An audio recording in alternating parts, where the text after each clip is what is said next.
We're back on the record for day 2 of the Budget Committee hearings. Note that all three commissioners and all three members of public members of the committee are present. Mr. Hanson, I believe we left off with public health, or that's where we're going to pick up today. No, the health services funds. Just to give you an overview of what happened yesterday during the budget hearings, all budgets that were proposed were tentatively approved, both in the general fund and special funds. There was one item added to the wish list, which was $5,000 for CASA. You will determine whether that gets added or not to the budget at the end of our process today. So the first item on the health services grouping is public health. Public health consists of 3 programs: family planning, general health, and WIC. This budget does receive a general fund transfer. It is scheduled at $75,000 for this upcoming year. Family planning is a relatively small program budget. It is primarily funded by the state and general fund monies. They provide limited services for family planning, and that we are not a robust family planning program. Some other counties are. General health is where the bulk of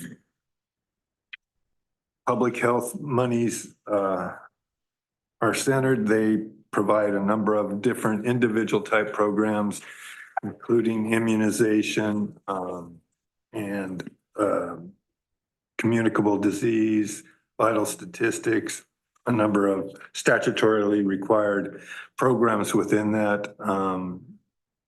At the federal level, they're looking at reducing some of the monies toward that program. However, the impacts to the county would probably be around $15,000 to $20,000. So nothing significant, at least for the programs they identified. And I think the only one that really we were doing that was targeted was immunizations, which don't know how smart that is, but that's the federal reductions, at least affecting Polk County.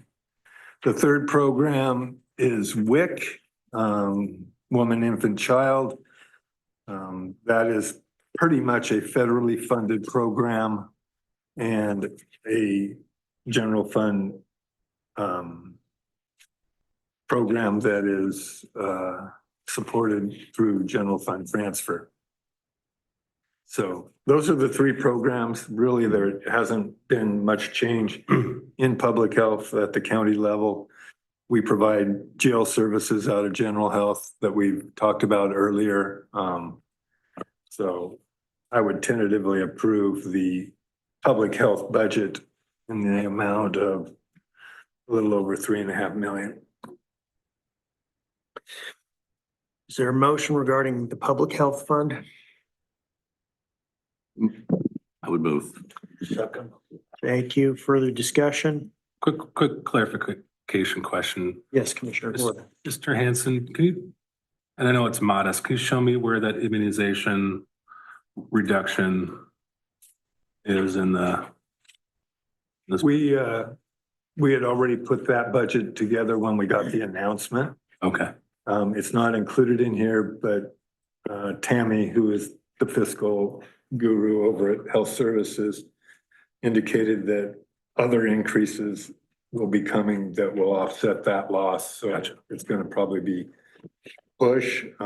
We will probably reevaluate it because there could be other things coming down the pike. We'll look at all these health services type programs much closer in May and in June. Okay. I'll be curious about any programmatic impacts. Yeah, right now it's not, because they gave us a lot more money for immunization and now we're back to where we used to be. Right. So it's down from what We were, but that was Status mostly quo. COVID related, and now we're back down to a status quo. So Okay, Any further discussion? Those in favor of tentatively approving the public health fund budgets, please say aye. Aye. Any opposed, please say nay. and that was revenues and Revenues, resources and appropriations. Okay. yes. The next fund is the Behavioral Health Fund. This is the county's biggest budget.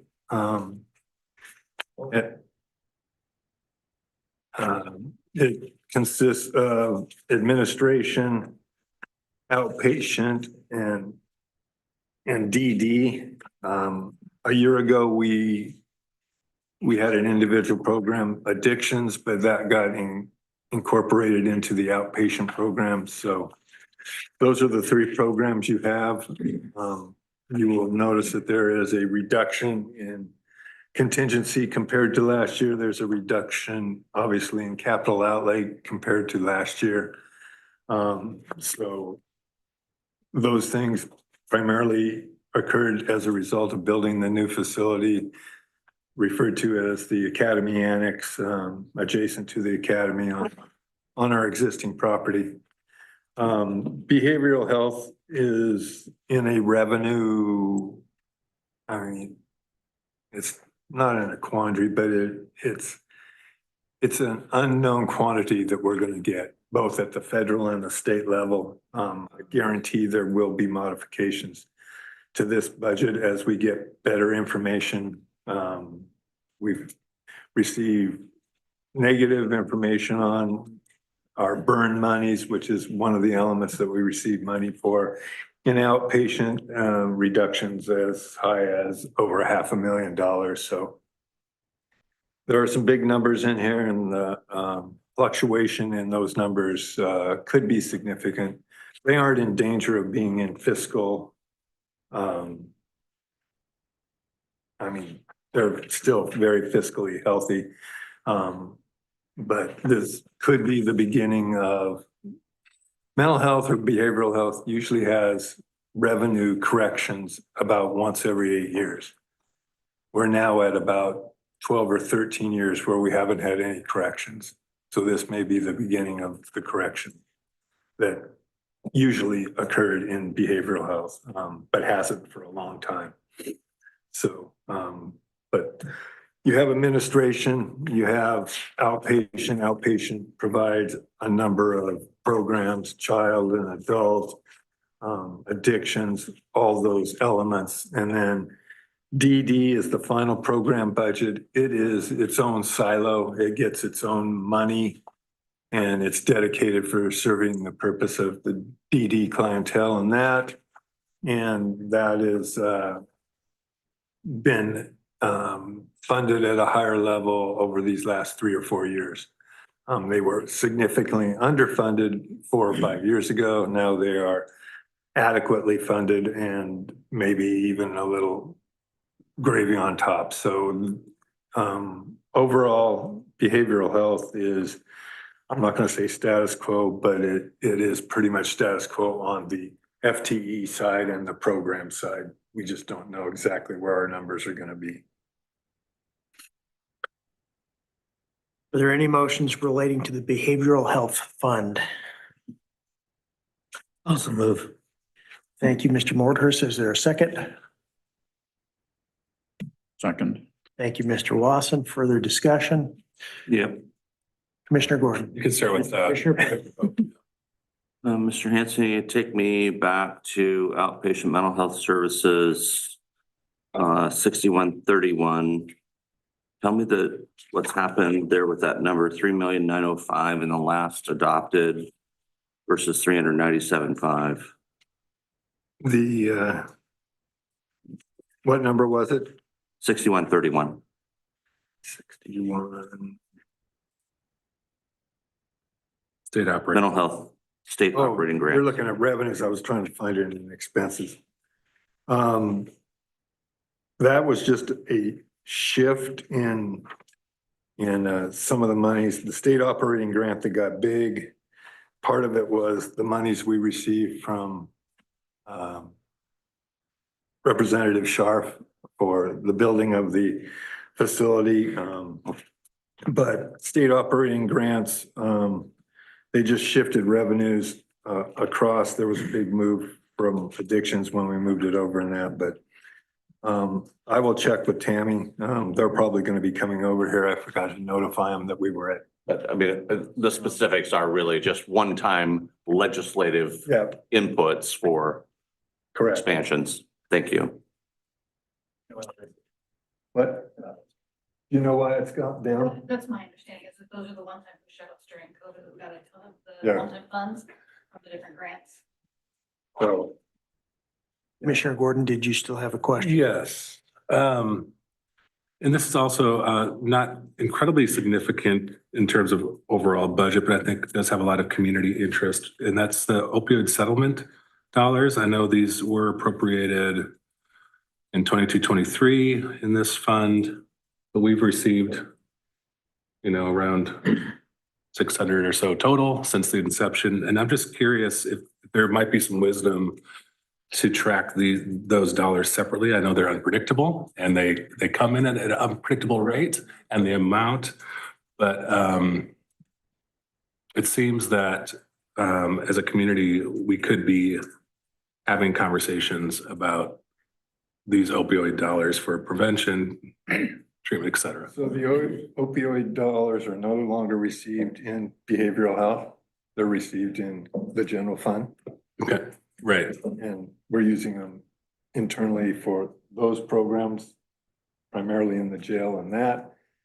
However, we can shift some of those monies if desired to anything that qualifies. Currently, we utilize some of FCO for prevention, those kind of things. And if behavioral health needs them or wants them, we can also shift some of those monies that way right now. At the time, there was so much money coming in and so many things on their plate. Opioid was just another addition. Mhm. So we absorb that into the general fund. We're receiving it. We get different updates monthly. We have to do quarterly or semi-annual. Or is it only yearly updates of how we spent the money?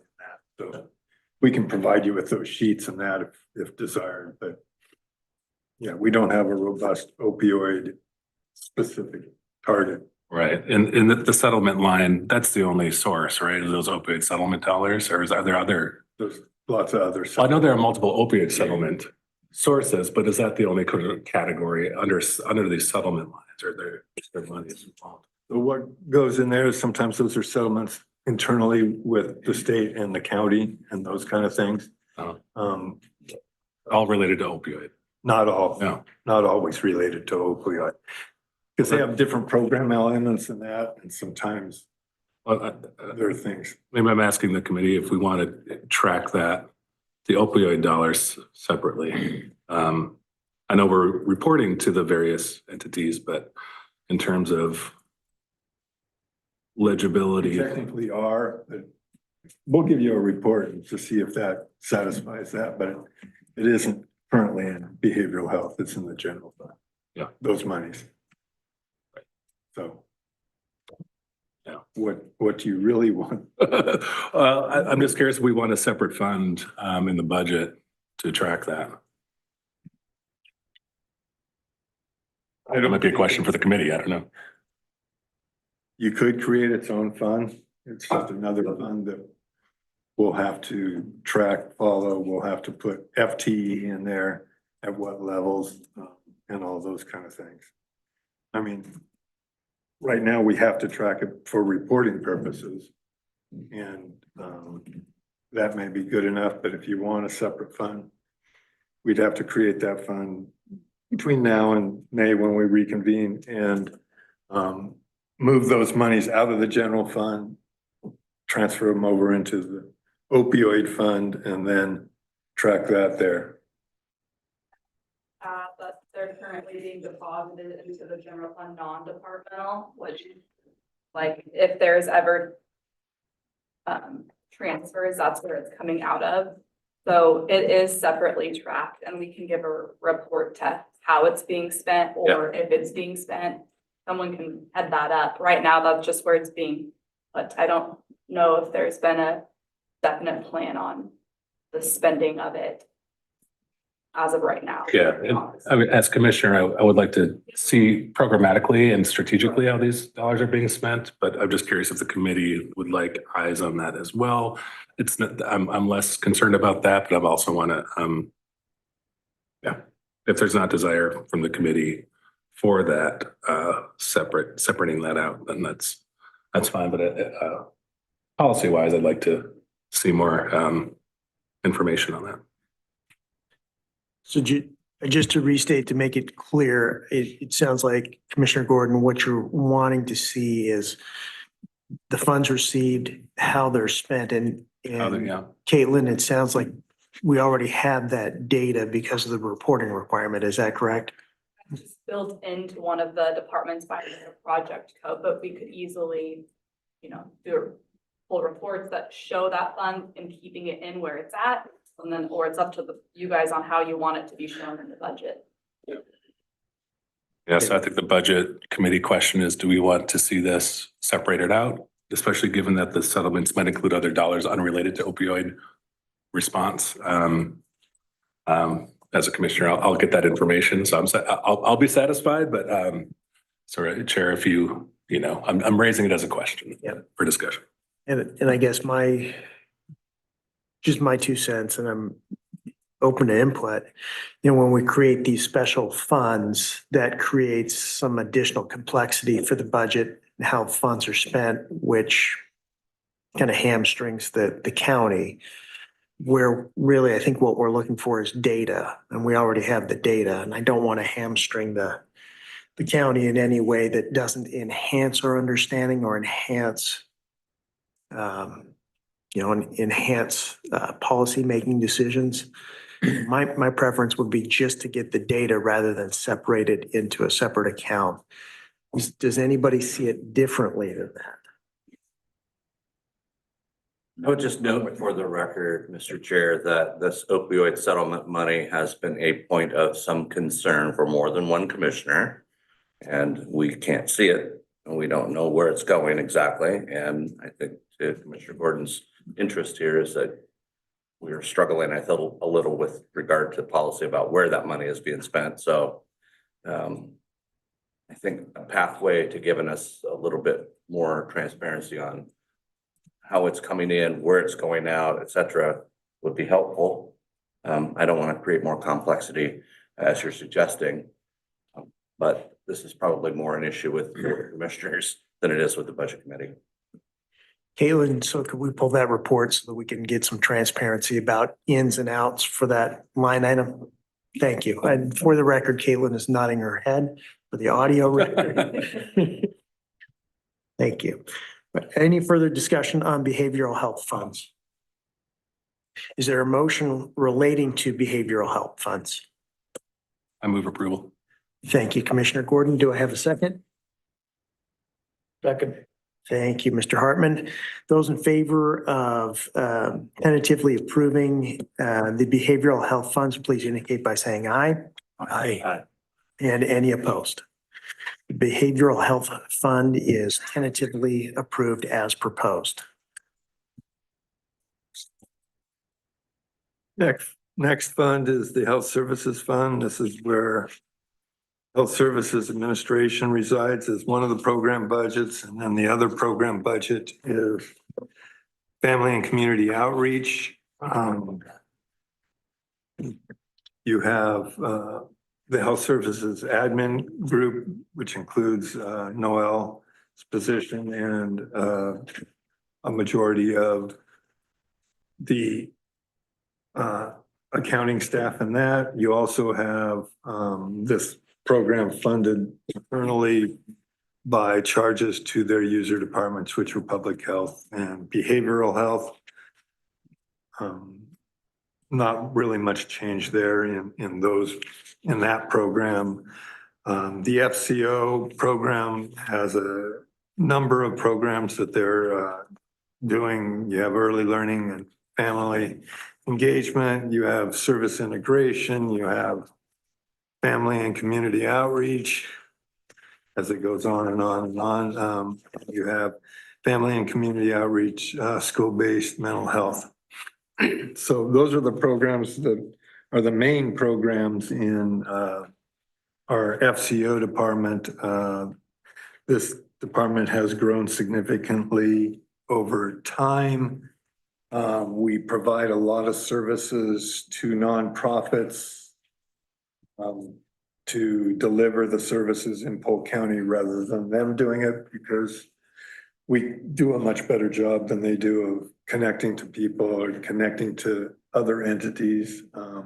Service integration was somewhat created in Polk County and is now being utilized statewide in a number of counties, trying to put that program together and that opportunity for all the players to come together and resolve issues that one single one can't, but if you coordinate it, it makes it more efficient for not only the end user, but for the whole system. Like I said, we get a lot of pass-through money here. We do rental assistance for family building blocks and those kind of programs. How those monies are going to play out in the future, don't know for sure. Whether they're, going to be robustly funded or zeroed out, I do not know. So this program and this budget will depend a lot on unknown funding levels at this time. These are the ones that we are fairly certain are going to survive, but we don't know for sure. So you could see adjustments. I doubt if it would be bigger than this. Almost guarantee it won't be bigger, but there could be reductions that occur. But this program has grown significantly, like I said, over the last 5 years, as more money came into the pipeline and more services are being delivered by this program rather than the nonprofits that found it to work out better for them. So. Are there any motions relating to the health services fund budgets? So moved. Thank you, Commissioner Gordon. Do I have a second? Second. Thank you, Mr. Wasson. Further discussion? Those in favor of tentatively approving the health services fund budget as proposed, please indicate by saying aye. Aye. Any opposed, please indicate by saying nay. The health services fund is tentatively approved as proposed.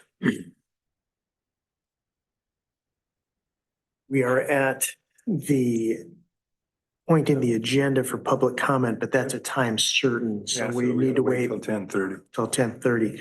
Do we want to do the agenda items that are later and then come back to the time certain public comment?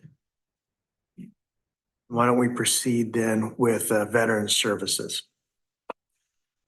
Veteran Services is in that same tab. It's overseen by Brent DeMoe. And we currently have 2 Veteran Services officers. This program was created, now almost 9 years ago. Hard to believe it's been that long, but we created it in mid fiscal year, I think in 2016-17, and then have been annually funding it since. Our Veteran Service Office does a very, very good, almost incredible job of providing services to vets. How it works at the state level is almost every county has a Veteran Service Office now. Marion and Polk didn't have one because of our proximity to the state. When we decided to provide our own, Marion County followed within a year or two. So every county has their own VSO. Veterans are not limited geographically to where they receive services. So if you live in McMinnville, you can come to Polk County if you think you're going to get better service, or go to Marion or wherever. So funding though is determined not by who you serve, but how many veterans reside in your county. So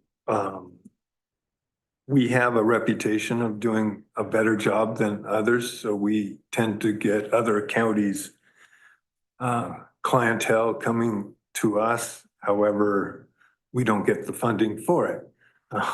We just get the knowledge that we've done really right for the veteran that we served.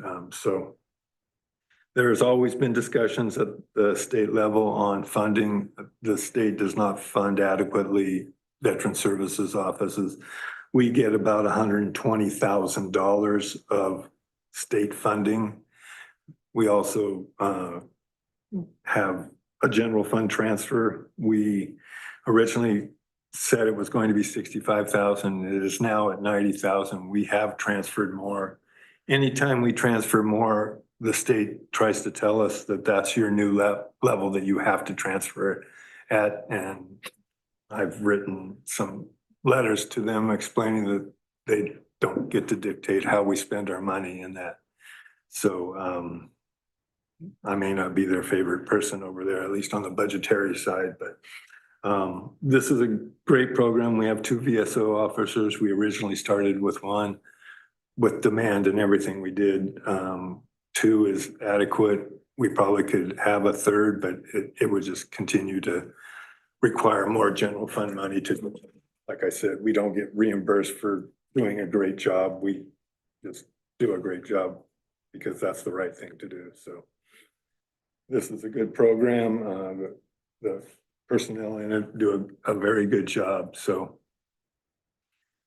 we've had testimony before our board at times when people either receive awards or get monies that they've been waiting for years, and getting through the federal process and the Department of Veterans Affairs can be quite a task if you don't know how to do it. And our people do a good job of it. I would strongly recommend tentative approval of this fund, both in resources and appropriations. Move to TA that fund. Thank you, Mr. Watson. Is there a second? Second. Thank you, Mr. Hartman. Further discussion? Just a Commissioner comment, Gore. Chair, and apologies for being so talkative today and more silent yesterday. I don't know what the deal is. Something in the coffee. I just want to note for the record, I suppose, if a member of the public sees this budget at 375,000, that seems pretty inadequate for the need of our veterans. But just want to mention that in addition to the claims that our VSOs are obtaining for veterans, that's a direct benefit to the veteran, hundreds of thousands, perhaps millions of dollars. And this program is, of course, embedded in the FCO Resource Center. And they travel around the county too. So the programs offered to the general population are also available to veterans. And those veterans' needs are getting connected to those programs, whether it's housing or food assistance, mental health, et cetera. So just want to note that this $375,000 budget amount does not represent the total benefit to our veterans. I think we on average are collecting in excess of $2.5 to $3 million a year for veterans that had benefits owing them but hadn't received. So you're getting a pretty good return on your money, with especially at a $90,000 general fund transfer. That's a 30 times your money type of. It's well deserved for those individuals who have served. So Any further discussion? Those in favor of tentatively approving both resources and expenditures of the Veteran Service Fund, please indicate by saying aye. Aye. Any opposed? Veteran Service Fund is tentatively approved both in resources and appropriations.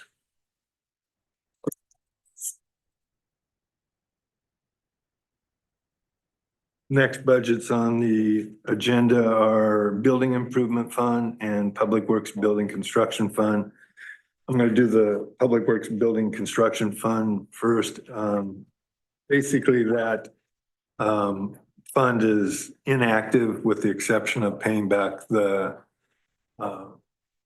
loan that we took out to provide the construction of the monies.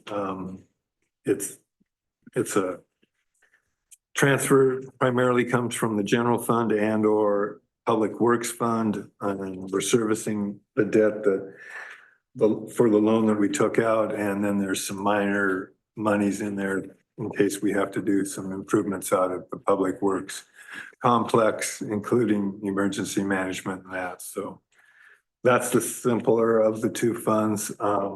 The Building Improvement Fund, which is its own dedicated fund, consists of the Academy Building and the courthouse complex.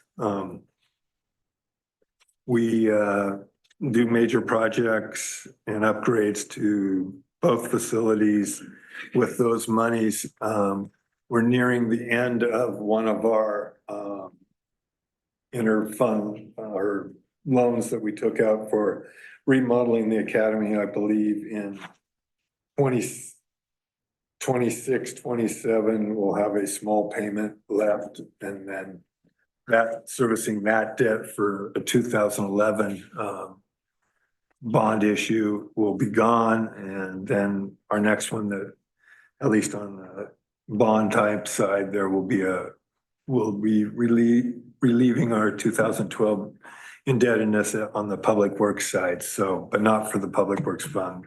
Those monies were taken out in 2019 when we upgraded both these facilities and public works. So building improvement wise, no major projects were on when we put the budget together. However, I'll blame that. Since then, we have a major issue with the academy building roof, which may require us to replace that. We don't have numbers on that yet. So when and if we have that information, I'll provide it to the budget committee. But we had a 15-year warranty on that roof and it's 15 and a half years. So we should have found it earlier, I guess. I don't know. But I will keep the board and the budget committee updated on that. Other than that, if that doesn't have to occur, we'll just be doing smaller projects, HVAC upgrades, and paying off some internal loans. So, but I would recommend tentative approval of both of those funds, resources, and appropriations. Is there a motion? Moved. Is there a second? Second. Those in favor of tentatively approving both resources and expenditure of Building Improvement Fund and Public Works Building Construction Fund, please indicate by saying aye. Aye. Any opposed? Those two budgets are tentatively approved.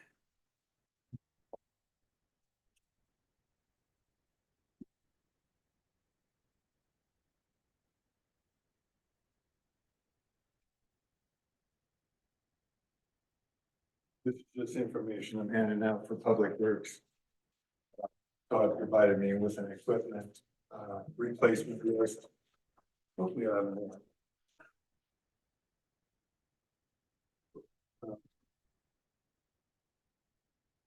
As you know, equipment replacement is one of the elements within the Public Works Fund. As I stated in the budget message in that, this fund has a number of programs within it. It has the administration, then it has county shops, road maintenance, road construction, which tend to be our bigger projects and or those that we are federally funded or dealing with federal monies. Then we have surveyor and we have engineering. Those are the programs within the Public Works Fund.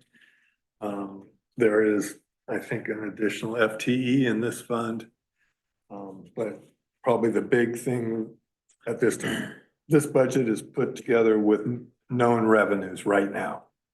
this is a safe budget. At the legislative level, there is a huge transportation package being debated, probably as we speak and over the next month or two, that could significantly impact or increase this fund. It could increase it almost immediately, or it could be phased in that we do not know the details of all the tax measures that are being proposed and the timing of them. AOC, Association of Oregon Counties, put something together and said that revenues for counties could go up as much as 70%. Now, I'm figuring that that's based on gas tax, not all revenues that are received in the Public Works Fund. But that alone would mean an additional $5 million to this budget. If that occurs or occurs over time, we will be providing the Budget Committee, the Board of Commissioners, everything with infrastructure replacement, repair, type of information. We'll be looking at pavement preservation. We will be looking at gravel roads and seeing whether it makes sense in some cases to convert gravel roads to pavement just to save operational costs. There's a gravel road that's surrounded by asphalt and is out here and it takes a long time to go grade that road, or that may be one of those that makes sense to convert from asphalt or from gravel to pavement. So those kind of things will be brought before the board, and I can provide all that information to you when and if that occurs. Like I said, my guess, if there is any increase in funding, it will be phased in over time. So you won't see that big money for this current fiscal year.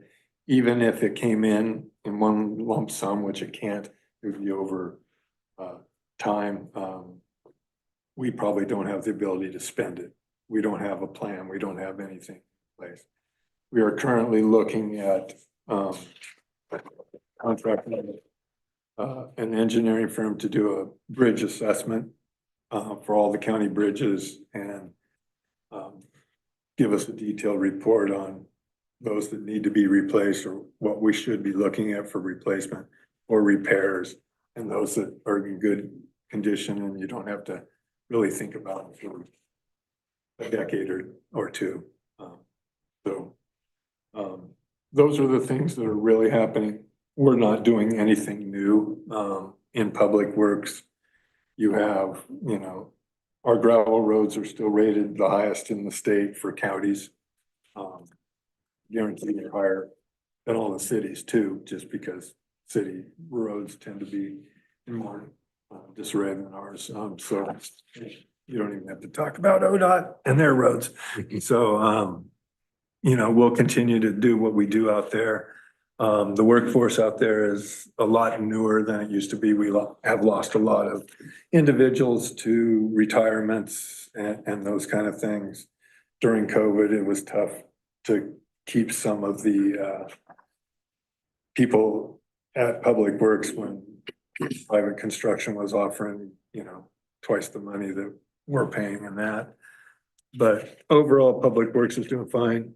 This is the first time the board probably saw it. Public Works put out a 2024 annual report. It has a lot of good information in it. It kind of details where money comes from and what we spend our money on in a more detailed level than the budget presents. So this is good information to have.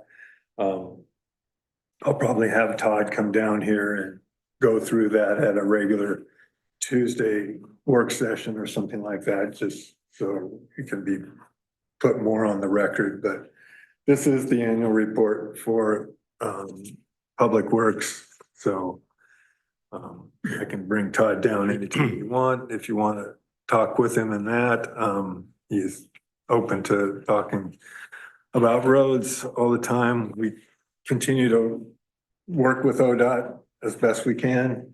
Commissioner Mordhorst has the luxury of getting that job. Sometimes the longer you've been here, the more frustrating it gets when you deal with ODOT to the point where I can't even hardly talk about them. So, but we're seeing a lot of other projects where the city and the county are becoming involved in projects together, or projects that are in the UGB that may affect outside the UGB and those kind of things. We're working through those as staff and as the board. So as cities move out, and you know, there will probably be continued working with them and discussions and transferring jurisdiction of roads and those kind of things that hasn't been around for the last 15, 20 years. But overall, Public Works is doing well. They're well funded. We're in good shape. The latest bridge we replaced was one out on Black Rock Road in the Falls City area. That project went very well. We've replaced 2 bridges in total out there. Both involve Federal Highway Administration and federal funds, so they get involved even though it's not a highway or that, they have staff out there doing those things. So other than that, I can answer any questions. What roads are we paving? I don't know for sure, but we'll pave a few. We're doing a lot of approach paving, which is mostly for gravel roads extending back further the stop area and not pushing gravel out into the asphalt areas on higher speed roads and that. So those are some of the things we did. We had a hiccup on vegetation management this last year that we're going to correct. We couldn't get a contractor to do our vegetation management. We don't do our own. We contract that service out. We contract out a lot of our programs. We don't do it ourselves. It's cheaper. You can't afford the equipment, and for one-time activities or twice a year activities, it doesn't make sense. We don't do our own striping. We don't do our own vegetation management. We don't do our de-icing. Those are more specialized, and it's much easier to contract it out and avoid additional personnel that may not have as much to do when they're not doing those specific things. You know, haven't had, knock on wood, any major flooding events, wind events, fires, anything like that. We've been fortunate there. Quick question, Mr. Hanson. Can you remind me the reason for the reduction in chip seal cost starting in 24, 25 and then extending to this year? Is that just a scheduling? We just didn't fit. Good. Basically, when we had a road bond, you obviously overlay as many roads as possible. I think in 2006, when we passed our road bond, we paved about 175 miles of road. Some roads we chip seal fairly, within 5 to 7 years. Other roads with low ADT and that, maybe 12 to 15 years before we do it. So we chip sealed a bunch of roads in 2000, in the 15, 16, 17, 18 era. And then we have quit chip sealing the last basically 2 years, primarily because Todd is leery of putting a chip seal on a chip seal and then putting pavement over that. So, and when you have the condition of roads that we have, it really isn't warranted in a lot of cases. But we will be having to look at whether we have an asphalt program and that. I told him not to chip seal this upcoming year until we find out truly what kind of funding we may or may not get. And if we get that, then we'll put together a pavement plan, we'll put together a maintenance plan, infrastructure plan and that. So wanted kind of to know what exact numbers we were gonna be looking at in the future and then developing our plans appropriately rather than, saying, hey, we need to go out for a road bond, which we don't. Believe me, it'd be hard to pass one anyway when everyone else's roads are in the condition they are. I don't think you will ever go out for another road bond in Polk County, which is a good thing. Because at the start of my career, we did one in '86, we did one in 2006. Technically, we would be going out one in 2026. We tried to do them every 20 years, just because that's about the time your chip seals are wearing out and it's time to overlay. So, but if that money comes forth, you could have a, for example, $1 million or $2 million asphalt program occurring every year. So you could just target your high ADT roads and those kind of things. So we're kind of in the hold pattern until we really know exactly, but Todd has never tried to really double chip seal, and then pave on top. Chip seal isn't a, structural fix, it's a preservation fix. Mhm. And if you have a bunch of middle layer in between your two asphalts, he's not certain how well it will hold. So it's probably a little more technical than you want. No, that is exactly what I wanted. Unfortunately, I didn't know anything about roads when I started. Now I'm pretty much a road Nazi, so, you learn things over time. Yeah. So, Appreciate that. Greg, have you heard what's happening with, the gas tax to address the electric vehicles? Are they making progress on that? It's going to be a road usage charge. So they will sign on and pay for the miles that they drive. Or they can do a one-time fee at the registration to compensate for not buying fuel. So that'll include the electric vehicles and also the hybrid vehicles that are above 30 miles per gallon. So I think they're looking at a $200 a year annual fee or a per mile basis. so they're trying to address that. They're trying, the new taxes that are out on is a 20 cent increase to the gas tax. Not in the bill. You think No. it's 40? That's what they were proposing. Yeah, I think it's 20 now. And current gas tax is at 43, so it's a 50% increase there. That alone would give Todd, if they don't change the formula. Right now, gas tax is distributed at 50% to ODOT, 30% to counties, 20% to cities. If that ratio stayed the same, we would get another 3.5 million right there. Now, they usually phase in gas tax, so it's not boom, 20 cents tomorrow. It's usually 5 over 4 years or something like that. So it'd be incremental increases, but they would be, 10% at a time if you're looking at 5 cents. So that still would be $750,000. So funding outlook for public works looks positive. Maybe not positive for the taxpayer, but positive for our individual department, unless the legislature decides to hoard all the new money, which I think they have the ability to do that, but I don't know. Thank you. Any further discussion? Are there motions regarding the public works budgets? Also move. Thank you, Mr. Morthurst. Is there a second? Second. Thank you, Mr. Lawson. Those in favor of tentatively approving the revenues and expenditures of the public works budget as proposed, please indicate by saying aye. Aye. Any opposed, please say nay.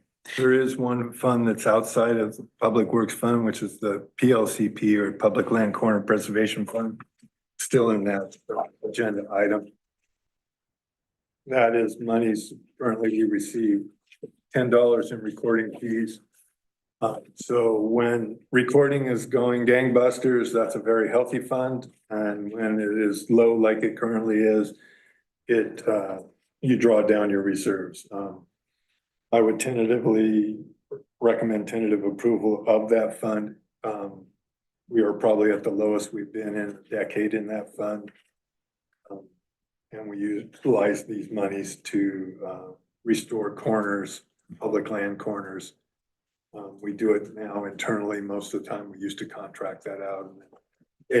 Private surveyor's money to go preserve and put in the corner in that, the monument or whatever. So I would recommend tentative approval of Public Land Corner Preservation Fund. Is there a motion? Thank you. Do I have a second? Second. Thank you. Further discussion? Those in favor of tentatively approving the Public Lands Corner Preservation Fund, please indicate by saying aye. Aye. And any opposed? Public Lands Corner Preservation Fund is tentatively approved as proposed. I would recommend you take a break until the 10:30 public testimony because you don't want to, depending on public testimony and that, if there is any, it could affect your contingencies and those All right. or desires of the committee. So Let's take a break. We need to reconvene right at 10:30. We can't be late at all. That's a time certain. Thank you. So they did a well. We are back on the record for the continuation of the Budget Committee hearing. It is now 10:30 a.m. on April the 23rd. This is the time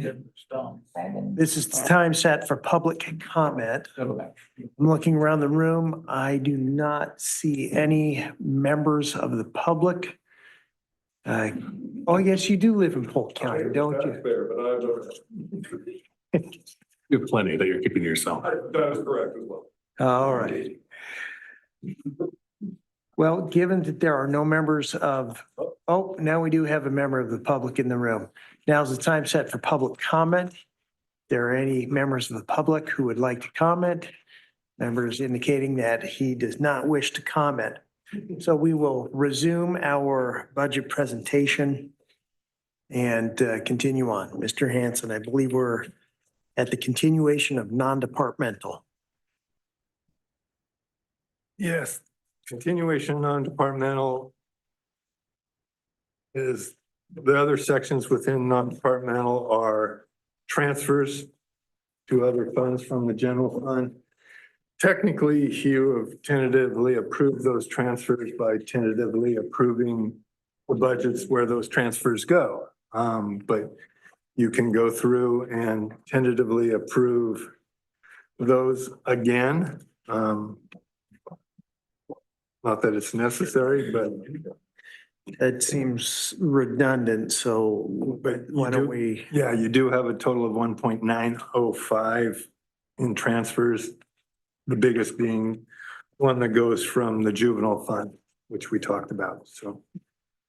Are there any motions regarding the transfers and contingencies that we've already tentatively approved? You can't do contingency yet. Oh, I'm sorry. Are there You can do any transfers. motions regarding the transfers that we have individually tentatively approved? All right. Thank you, Mr. Hartman. Any seconds? Second. Thank you, Mr. Gordon. Those in favor of tentatively approving the transfers as proposed, please indicate by saying aye. And any opposed? The transfers are tentatively approved. Okay, and then the next thing you need to do is determine the wish list item for CASA, because that will affect your contingency. If approved, it won't affect your contingency if not approved. Just for a reminder, we have a $5,000 amount on the wish list for CASA. They have requested $20,000 transfer. We have tentatively approved 15 with 5,000 on the wish list. Is there any discussion? What was our prior amount? Their request was $20,000. Last year? Last year, their request was $20,000. The year before, their request was 25. I put it at 20 and you guys put it back to 25. So they've been at 20 and 20 and they're requesting 20 again. And I proposed 15,000. Fiscally, they're as healthy as they've ever been. Their fundraisers are now raising adequate monies and those kind of things. So their budget is actually growing rather than being able to survive. So, Mr. Pope, And so I'm going to repeat the point I have made in the past that the county government should not be a part of the sustainable funding stream for CASA. Love them, support them. But we said all along, we'll do what we need to do to keep them afloat. But we really kept every year encouraging that they need to raise the money that they need to raise and operate because they are not an arm of county government.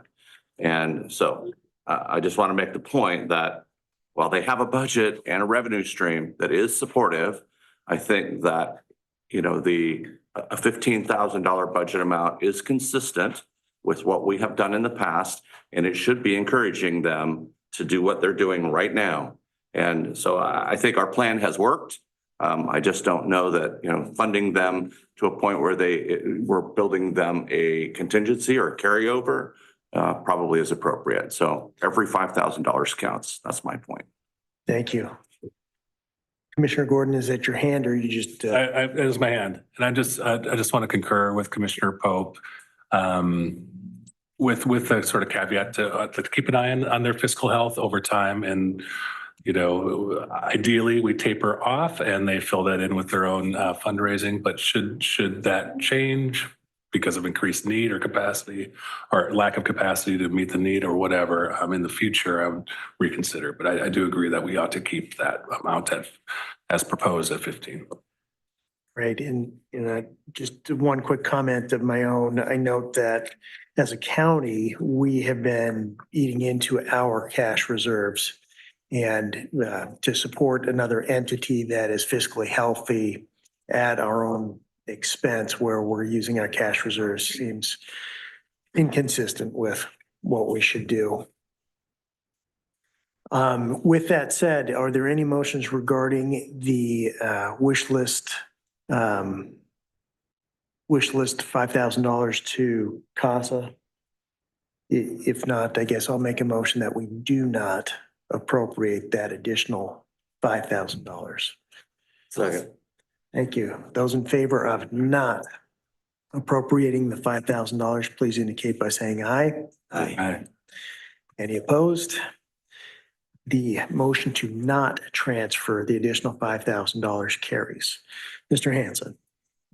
with that said, the amount of money that is needed to tentatively approve and to balance the budget in the general fund. On your sheet, I think it says 3,001,000. That number is in there. The actual number is $3,032,622. That's what I put in the budget message too. So though that is the true number for the contingency. If you tentatively approve that, then your work here is essentially done until you recess and formally approve in May. Once you tentatively approve the contingency, I'll make budget adjustments to the tentatively approved budget once we get better information. Also, at that formal approval process, you will recommend the tax rate or adoption. So. Thank you, Mr. Hanson. Is there a motion to tentatively approve the balancing number, the contingency? So moved. Thank you. Thank you. Further discussion? Those in favor, please say aye. Aye. Any opposed? The contingency is tentatively approved as proposed. We are adjourned till May the 21st, 2025 at 9:30 a.m.